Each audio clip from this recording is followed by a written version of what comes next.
Um bom dia a todos. Sejam bem-vindos ao canal Valorant e Conjuntura. Bom, esse canal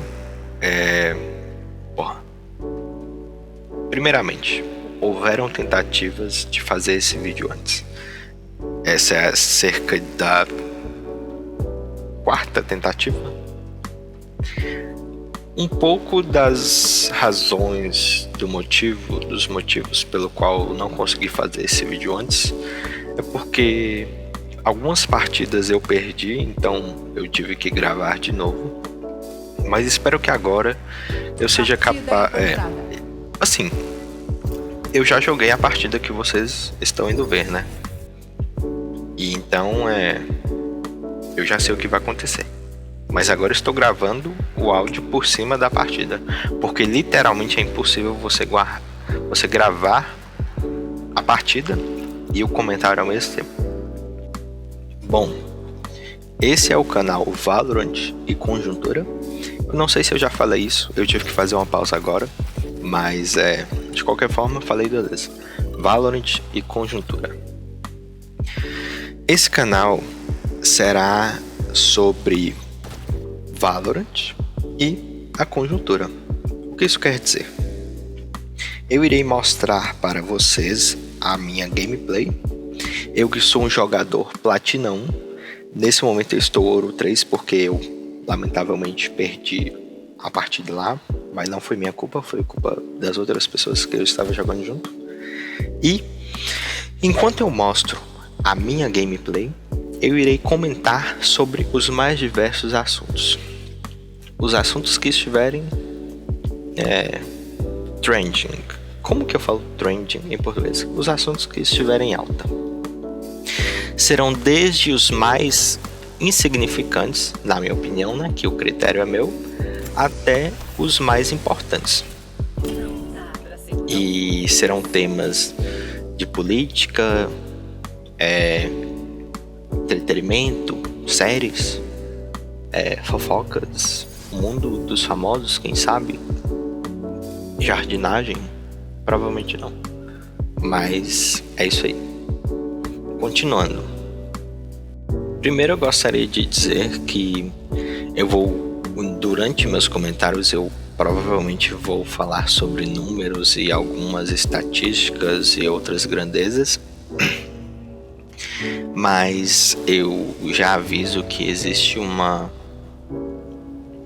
probabilidade alta que eu vou ser um pouco impreciso às vezes nos números, mas acredito que na maioria das vezes eu vou refletir uma tendência real, no mínimo, né? Mas não vou falar loucura, basicamente. E tudo que eu disser aqui serão opiniões, mas elas vão ter um embasamento em fatos, na medida do possível, né?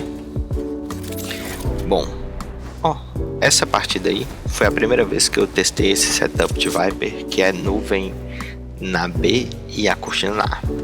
Agora vocês vão ver como que vai ser. Bom, para o primeiro tema do primeiro vídeo, eu escolhi um que, assim, não existem temas ruins, né? Existem formas ruins de serem abordados, mas eu não acho que eu não vou jogar contra mim, então não vou jogar contra mim. Então vou dizer que hoje o tema é orçamento secreto, o esquema de corrupção do governo Bolsonaro. Vamos começar com o que é o orçamento secreto. O orçamento secreto era uma plataforma em que o governo federal comprava o apoio do legislativo. Era um enorme repasse de dinheiro do governo federal feito pelos deputados, em que não havia nenhuma transparência a respeito de para onde esse dinheiro ia e para quem ele ia e por quem ele estava sendo usado. O orçamento secreto era feito através das emendas de RP9, que é basicamente o tipo de emenda em que os deputados utilizavam o orçamento secreto. E eu acredito que o mais escandaloso sobre ele era que, por exemplo, um único deputado controlava todo o dinheiro do orçamento secreto. Que tipo de controle ele exercia? O orçamento secreto era utilizado pelos deputados e senadores, o poder legislativo, e o relator do orçamento secreto tinha decisão unilateral sobre para quem ele mandava, ele repassava esse dinheiro e qual a quantidade de dinheiro que ele repassava. Então, um único deputado controlava para quem ele mandava dinheiro e ao mesmo tempo para quem ele não mandava. Então, uma única pessoa controlava um repasse bilionário, dezenas de bilhões, bilionário, nível bilionário. Então, o único deputado controlava um repasse bilionário de orçamento e ele só repassava para quem ele quisesse. Então, todos os aliados dele eram beneficiados pelo orçamento secreto, enquanto todos os inimigos políticos dele não recebiam essa participação no orçamento. O que acredito que compromete a dinâmica democrática do poder legislativo, né? Alguns deputados ou senadores terão dessa forma vantagem diante de outros, né? Porque eles vão poder promover mais emendas para obras aí de infraestrutura nos seus redutos eleitorais, enquanto os deputados que não tiveram acesso a esse dinheiro público, né, acabam por não conseguir realizar muito durante seus mandatos. Agora, a origem do orçamento secreto é justificada lá atrás por causa de falhas assim pontuais que o governo Bolsonaro teve durante o início do seu mandato, e principalmente mediante a crise do Covid. Então, todos esses problemas, essas crises que são políticas, né, que aconteceram, acabaram resultando em um governo instável. E todo governo instável, ele sofre a ameaça de ser impeachmentado. Então, o orçamento secreto basicamente foi feito na prerrogativa de comprar o legislativo e impedir que o próprio impeachmasse o presidente. Como que aconteceu essa criação? Primeiramente, o legislativo criou ele protocolou as questões institucionais e tudo que faltava então era o poder executivo sancionar isso. Então, a primeiro momento, o presidente Bolsonaro vetou o orçamento secreto, porém logo depois, seu subordinado, o general Ramos, que na época era ministro da Casa Civil, foi e protocolou e sancionou eu não sei dizer se ele sancionou, né? Mas ele tornou possível, ele fez acontecer o orçamento secreto. Então, a partir daí, começou a valer o orçamento secreto. Agora, dentre os problemas do orçamento secreto e também o porquê ele é corrupto, primeiramente a gente tem que lembrar que não era só por exemplo, um pequeno orçamento que normalmente um deputado possuía para fazer seu mandato. A questão ali presente é que o orçamento secreto ele movimentava dezenas de bilhões de reais do orçamento, sendo que acredito que no governo Bolsonaro foram utilizados cerca de 40 bilhões de reais no orçamento secreto. E o maior problema é que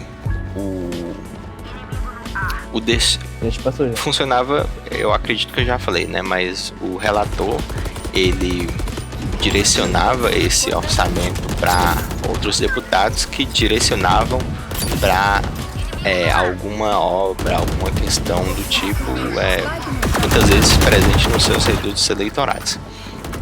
O problema é que não existia nenhum tipo de transparência a respeito da circulação desse dinheiro, para onde ele ia, para quem ele ia, quem estava direcionando ele. Então era realmente era um vácuo, era um quarto escuro na questão orçamentária, na prestação de contas do governo, né? E então a gente tinha bilhões, dezenas de bilhões de reais indo para não se sabe lá onde, e isso é o ambiente perfeito para corrupção. Inclusive já tiveram diversas denúncias de algumas emendas do orçamento secreto que foram rastreadas, descobertas no caso, e tiveram altos indícios de corrupção, pessoas já foram presas e é o que deu. A questão principal é que, debativelmente, ele é inconstitucional pela sua falta de transparência, o orçamento secreto. Mas ele não é necessariamente corrupto, porque a corrupção só acontece a partir do momento que é feito o crime. Mas ele inerentemente é uma plataforma corrupta, porque ele é o ambiente perfeito para que a corrupção acontecesse. Porque se eu pego um monte de dinheiro e mando para algum lugar, dinheiro do governo, verba federal, e ninguém fica sabendo, porque isso ilustra a facilidade que seria possível a corrupção acontecer, né? O que foi que aconteceu em diversos casos, e inclusive eu acredito que dos 40 bilhões que já foram utilizados, cerca de 70% de todo o dinheiro que foi utilizado ainda é relativamente desconhecido. Essa notícia eu lembro que eu li, ela é um pouco antiga, mas acho que ainda aplica para o dia de hoje. Outro problema que assim foi inegável de se reconhecer foi que muitas outras áreas do poder público foram negligenciadas em razão de beneficiar o orçamento secreto. Então diversas áreas públicas como educação, saúde e até mesmo outras perderam muitas verbas em prol de que o orçamento secreto recebesse mais. Então toda participação do Estado foi prejudicada pelo orçamento secreto. E isso continua acontecendo durante o mandato do governo Bolsonaro até o final, a reta final dele. Bom, agora eu vou contar para vocês como... Ai, perdi esse clutch. Tristeza. Mas quase que eu matei ele. Tá, agora eu vou falar para vocês como foi que ele acabou.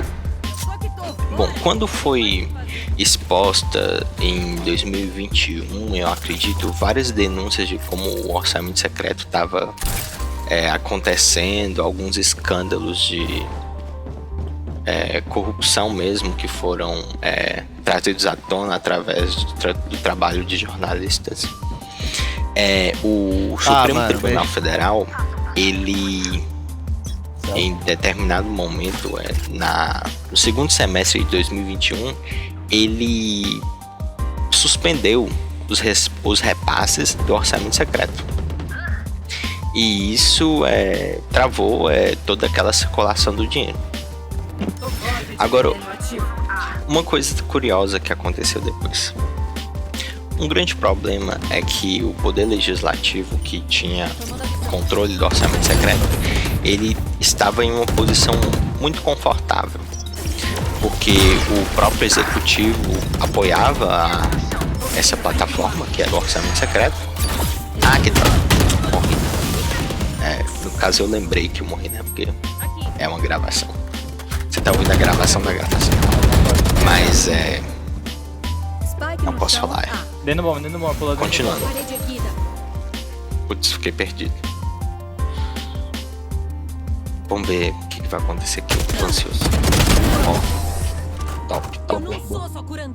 Mas continuando, o Poder Legislativo estava bem confortável com essa situação, porque o Poder Executivo, por exemplo, criou o orçamento secreto e apoiava ele, porque o orçamento secreto era a ferramenta de comprar o Legislativo e causar resultar numa proteção do próprio Executivo. Ele se autoprotegia comprando o Legislativo.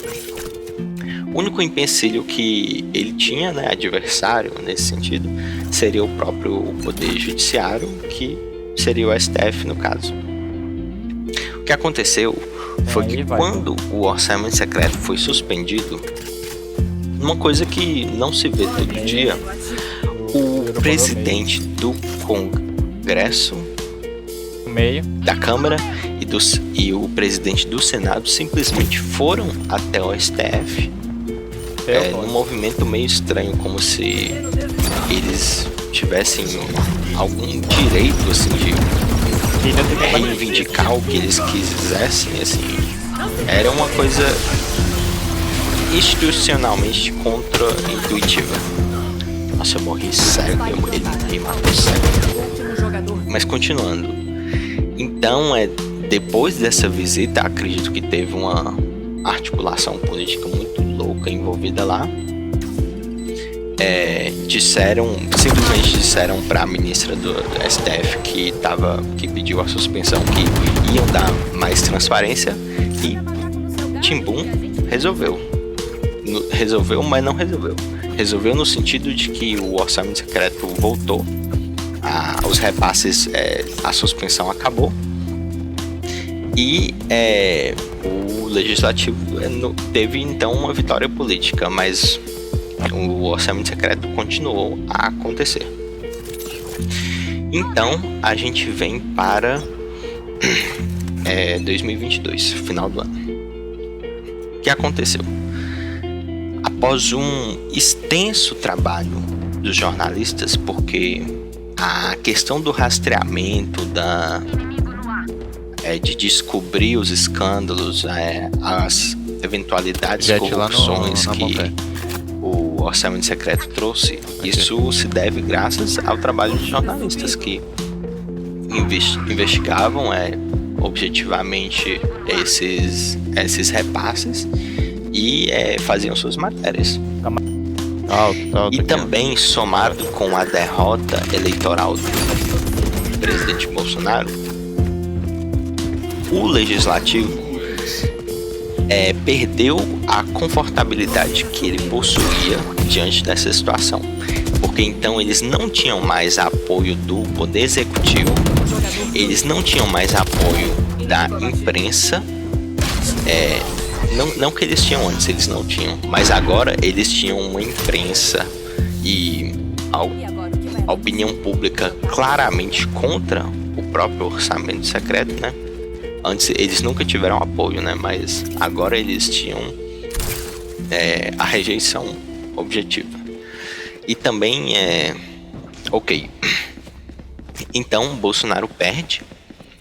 E aí a ação que antes suspendeu o orçamento secreto, ela é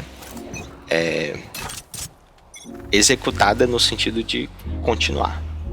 Então esse processo no STF continua, e após deliberação de quem era responsável por ele, vai a plenário para ser votado. E então isso é algo que obviamente ia ser, eles iriam acabar com o orçamento secreto ali, né, através daquela votação. Porém, o Legislativo realmente não é bobo, né?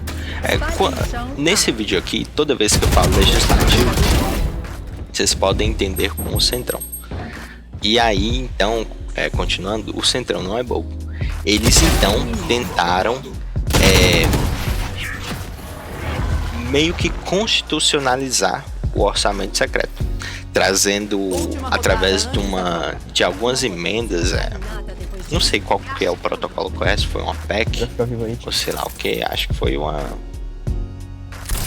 não sei, mas eles queriam na Câmara e no Senado, através de votação lá, fazer alterações no orçamento secreto que iriam dar um pouco mais de igualdade aos seus repasses, ia trazer transparência aos repasses também, e assim eles tornariam honestamente um pouco relativamente aceitável o orçamento secreto.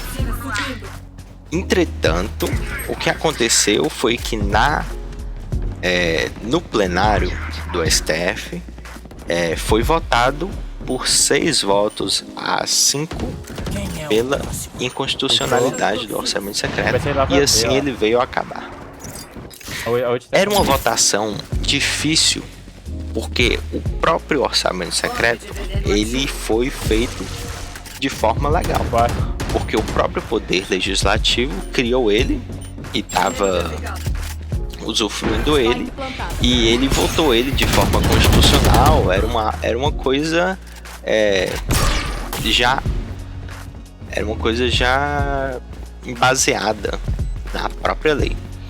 Agora, o que derrubou ele, eu acredito que foram alguns critérios que ele possuía, que eram inconstitucionais, que nem a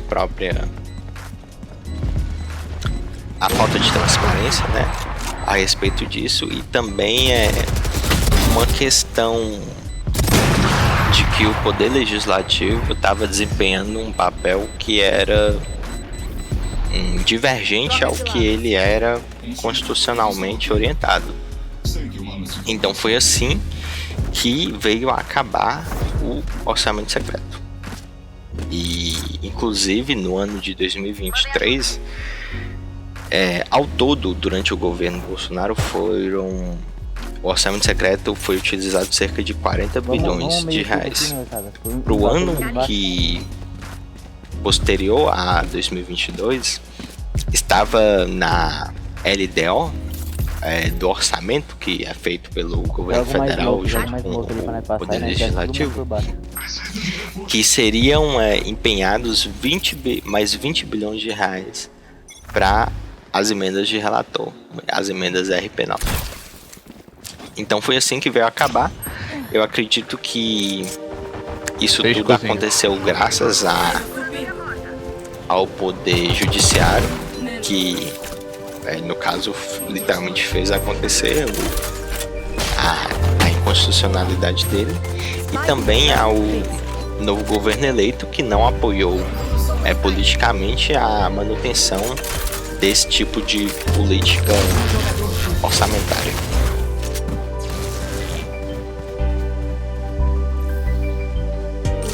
Bom, agora que a metade do meu game virou, eu também vou mudar de assunto. Vou falar de forma um pouco mais livre agora. Na verdade, eu tinha planejado para esse game todo ser só sobre o orçamento secreto. Só que como eu falei rápido, na verdade eu falei pouco. Inclusive eu falei devagar, eu acho. Na minha opinião. Mas acho que no fim eu devia ter preparado mais conteúdo sobre o orçamento secreto, que inclusive com certeza tem conteúdo. Eu pulei muita coisa aqui, muita coisa aconteceu. Eu poderia ter falado de alguns escândalos que foram divulgados em relação ao orçamento secreto, mas eu convido todo mundo a pesquisar sobre e aprender certinho e tal. Pesquisar por conta própria. Mas acho que eu fiz um bom resumo. Agora continuando. O meu próximo assunto. Nossa, esse round foi triste. Pro meu próximo assunto, eu vou propor, né, uma conversa sobre o que aconteceu recentemente entre o Fábio Porchat e a influencer / comediante JK. Então, aconteceu que a Globo tava fazendo uma premiação lá das categorias que ela designou entre os trabalhadores da própria Globo, né? Trabalhadores não, que eu acho que eles são tudo PG, PJ, né? PG não, PJ, e eu acho que tem mais gente terceirizada do que diretamente contratados por ela, mas isso não vem ao caso. Então, ele falou sobre a GK, que ela tá, querendo ou não, ela está trending agora, né? Ela é responsável lá da farofa lá e outras polêmicas que acontecem. E recentemente ela fez uma entrevista no talk show da Tata Werneck, em que ela fez uma participação que, no mínimo, foi muito estranha. Porque, na minha opinião, não, tudo que eu falar é minha opinião, né? Mas quando for algumas, não é bem assim também, porque muitas vezes eu vou falar coisas que são fundamentadas por fatos, então não é uma questão de minha opinião é isso, mas muitas vezes vai ser um fato. Mas eu vou falar quando for minha opinião, então deixa eu falar. Então, na minha opinião, ela tava naquele talk show pra ser entrevistada a partir de uma postura em que ela se propõe como ela mesma, como a GK. Só que ela, durante o talk show, ela incorporou em um personagem lá que não pode, é um pouco difícil de se escrever. Acho que uma pessoa louca seria uma forma superficial de se discriminar o personagem que ela estava fazendo. E ela fez muitas loucuras lá. Ela teve uma hora que ela babou lá no sofá, assim. Foi ela estava fazendo um personagem em que o intuito era fazer as pessoas rirem, mas ao mesmo tempo ela ia meio que num caminho deliberativo, porque isso ia um pouco contra a proposta dela, era divergente da proposta do programa, que era a entrevista com ela. No final virou a entrevista do personagem que ela estava retratando naquele momento. Então, diante da entrevista que ela fez com o personagem que ela se propôs a retratar, lá no fundo, o Fábio Porchat estava falando do Jô Soares, que faleceu recentemente, nem lembro mais quando foi, mas acredito que foi nesse último ano.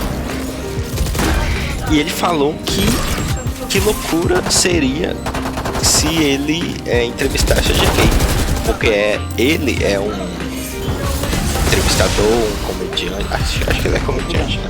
Renomado, assim, ele é muito respeitado pelo Brasil.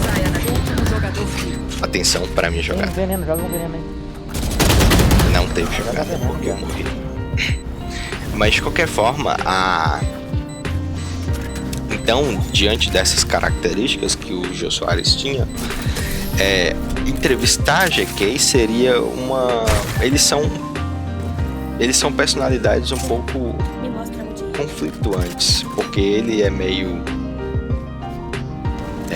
conservador numa questão de comportamento, enquanto ela é divergente nesse sentido. Então ele falou: vocês imaginam como que ia ser o Jô Soares entrevistar ela? Que loucura ia ser? Nesse momento ele disse que talvez o Jô Soares ele preferiu morrer do que entrevistar ela. Ele não disse morrer, ele falou, preferiu partir. Mas no fim foi uma piada. E aí, diante disso, ela não estava na premiação. Isso foi uma premiação em auditório com outros atores e personalidades da Globo. E logo após que isso foi transmitido, ela veio nas redes sociais dizer que estava inconformada com o comentário dele e que ela se sentia um lixo, que ele estava maltratando ela, que estava sendo injusto com ela. E ficou nisso. Agora, oferecendo minha contribuição para essa discussão, Que isso, velho? acredito que ela, no papel de comediante, Meio, cozinha. porque ela hoje trabalha como influencer e comediante. Mas a partir do momento que ela se propõe a também ser comediante, ela não Véi. deveria levar Mano, de forma literal ficar o que ele de disse, olho, né? Até porque ele estava Pois é, né? Vocês momento têm de que contar piadas no palco, né? Então ela, no fim, Vamos fazer ela nada levou agora. a piada pro pessoal. Só que Vai todo mundo. o problema Todo mundo tá pegado é já, que já. eu acredito que Vem mais um. piadas podem ser algo. Por exemplo, eu acredito que não pode fazer piada de tudo. Eu acredito que tem coisas que você não pode fazer brincadeira e tem uma forma certa de fazer Tem um Yoro aqui. piadas. Então eu acredito que o humor tem limite, sim. Só que o problema é que a piada não era sobre uma pessoa física comum, ou até mesmo um artista poderia ser, e nem mesmo algum grupo comunitário, algum Cuidado aqui. coletivo de pessoas. O problema é que era uma piada sobre uma comediante. Então acho que existe um pressuposto de que o comediante ele entenderia essa questão toda. E no caso ela não entendeu, né? Aí a sequência de fatos que aconteceu foi que ele mandou mensagem para ela, aí ela visualizou e não respondeu. Alguns portais de fofoca receberam essa notícia. Nossa, eu devia ter matado assim. Alguns portais de notícia passaram a saber sobre essa troca de mensagens unilateral no caso e noticiaram isso. E no dia posterior, o Fábio Porchat, ele gravou um vídeo dobrando a aposta dele do que ele disse, né? Então, o desenvolvimento dessa questão está ainda em curso, eu acredito. Nesse momento, eles estão meio que expondo o Twitter, no caso, né? Tá expondo alguns tweets antigos da GK em que ela fala umas coisas bem, assim, não muito corretas, né? Pra se dizer, né? Mas poderiam ser piadas, né? Mas existem piadas ruins, né? Também. Mas continuando. Então foi isso. E aí ela trancou o Twitter dela. Esqueci um detalhe importante. O Neymar, ele tweetou desejando forças pra ela. Mas esse não é o tweet importante. No vídeo em que o Fábio Porchat fez pra comentar sobre o ocorrido, depois da GK ignorar ele, ele também disse que ela tem alguns escândalos de maltratos a funcionários e é uma questão de estrelismo, né, em que ela maltratava os funcionários e tal, e etc. As outras pessoas alheias ao status que ela se propõe a ter. Eu acho que não faz sentido o que eu falei. Pessoas alheias que não são famosas, basicamente. Foi isso que eu quis dizer. E aí começaram a aparecer uns relatos de que de pessoas que foram maltratadas por ela, assim, que trabalharam com ela e foram maltratadas. Apareceram um ex-coreógrafo da Dança dos Famosos que ela participou e um rapaz que diz ter trabalhado com os dois e ele era time Fábio Porchat. Mas essa questão não é confirmada, né? Ele só tweetou sobre isso, não tem como saber se é verdade. Mas no fim, acredito que a GK tá mais errada do que certa nesse assunto, porque se ela se propõe a ser uma comediante, então ela deveria Costa. saber, não deveria saber, ela deveria aceitar piadas sobre ela, mesmo que sejam ofensivas ou ruins. Uma piada ruim é uma piada ofensiva. Quer dizer, uma piada ofensiva é uma piada ruim, mas uma piada ruim não necessariamente é ofensiva, mas toda piada ofensiva é uma piada ruim. Então é isso, a questão é que ela não soube também criticar a piada, né? Ela trouxe para um campo pessoal, sendo que meio que ao mesmo tempo nunca foi pessoal. Foi uma piada pra... Vamos fazer tudo bem lá que agora vai dar certo pegar a gente. Como que eu digo? Pegar ela. Pra pessoa Não vou nem botar a cara. profissional que ela é, pra pessoa que ela se propõe ser no sentido profissional, de arrecadar dinheiro, né? Que é ser famosa, ser influencer, ser comediante. E era uma piada com essa pessoa e não com a pessoa individual, ela. Então é isso. Bom, o vídeo tá perto para acabar. Honestamente, não sei se vou fazer outros vídeos.